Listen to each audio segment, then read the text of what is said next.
मैं मध्य प्रदेश छत्तीसगढ़ की रहने वाली हूँ। I'm from Madhya Pradesh, Balaghat district. My family has a good reputation, but I was married to an alcoholic. My husband hardly earned, so I took an instant decision to come to Delhi. I left my husband and my children at home to work and earn here. A woman from an agency asked me to do domestic work in Haryana. I worked full time for 1200 rupees.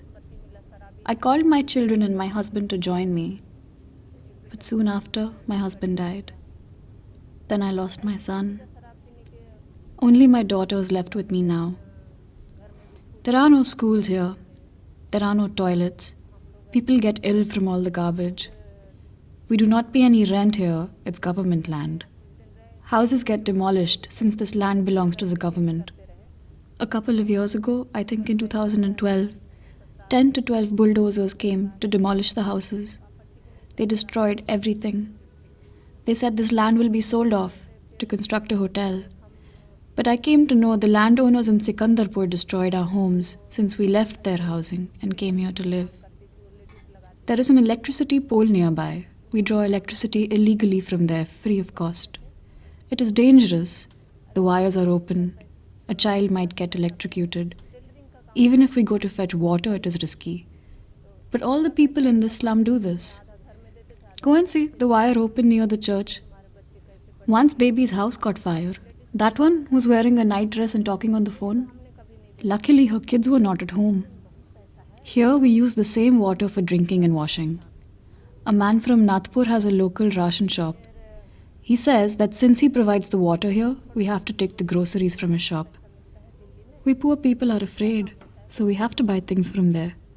Many days we cannot get water. If the shop owner from Nagpur sees someone getting rations from elsewhere, because of that one person, nobody will get water. Last time he disconnected the water during the Holi festival. Without water, how will we survive? There is no toilet. Due to pollution and filth, mosquitoes are everywhere. They cause disease. When we go out to relieve ourselves, men eve tease us. Women are raped. Yes, it's happening here. It happened to Hira's sister. 3 or 4 men followed her. There were many shopkeepers around, but nobody came to help. When we go to the police to complain, they ask us to use different roads. Why do you live in slums where there are no facilities? Why do you live there, they say. My daughter goes to school in Nagpur. I'm afraid any time she has to go out alone. I don't leave her alone.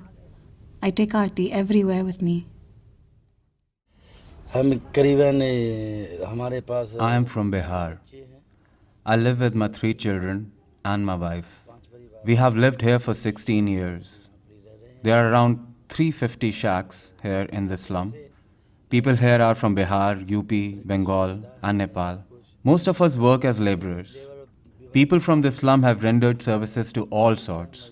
We have constructed buildings, roads, hotels. That road that leads to Faridabad, all the laborers here worked there during its construction. Now people work in hotels. Some work in the DLF building in housekeeping. Some pull rickshaws. They drive autos. I work as a laborer. Sometimes we get paid, sometimes we don't.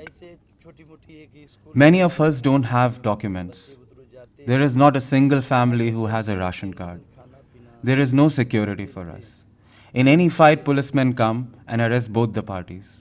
Then they demand money from both. There is no washroom for ladies or gents. We defecate in jungles. There are black snakes over there. Some men dragged a woman into the jungle and raped her. They brutally murdered her, and police did nothing. My main request is to construct a toilet for ladies. Men can manage somehow. There is a small school nearby. The education is not proper, but they provide food to kids. We face acute water shortage. There is a small tank, but we have to wait hours for our turn. In return for water, we buy ration only from their shops.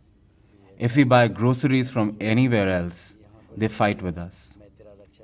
We have to buy at whatever price he wants. Politicians come and make fake promises that they will provide water. They say, just vote for me. In the end, we get nothing. In this filthy area, we share with animals, cows, pigs. There are cases of dengue due to pollution. Every house has a patient. Even I am sick. But I have no money for treatment. I can't go to a proper doctor. We have no access to doctors or hospitals. Nobody dares to speak out. We are afraid of the consequences.